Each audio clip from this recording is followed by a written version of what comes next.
So what's the difference between AI agents? Because I heard there's a difference between AI agents and agentic AI. Am I correct? That is a great question because people conflate it. Right. So I'll take AI agents, and there's a lot of talk on, I would say, LinkedIn at the moment, where look at all these design patterns with your LLMs. This is how you build the agent. I think a lot of people get confused that the LLM is not the agent. It is just a guessing machine at the end of the day that is going across the internet to pull information, and then it presents back what it's been, what it's found based on what it's been asked to do through a prompt.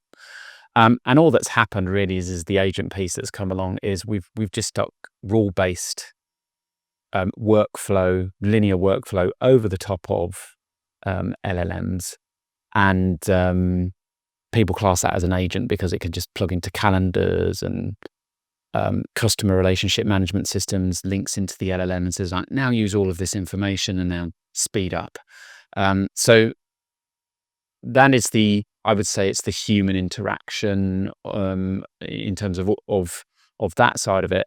On the agentic side, we're talking about first principles, building enterprise level solutions, which is in the heart of an organization's technology stack and their data.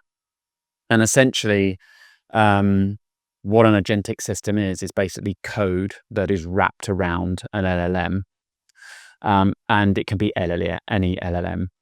It could even be a company has actually got their own LLM, so they don't need to use ChatGPT. They don't need to use any of the other ones. They've actually trained it themselves on their own business data, and then they have been able to scale that LLM across their business. And that's an agentic system that they could just plug into maybe a Slack interface or a Teams interface. And as long as they've got what they call a systems prompt, which is what do you want it to do in its role, and then a user prompt, ask it something, then that system starts to come alive.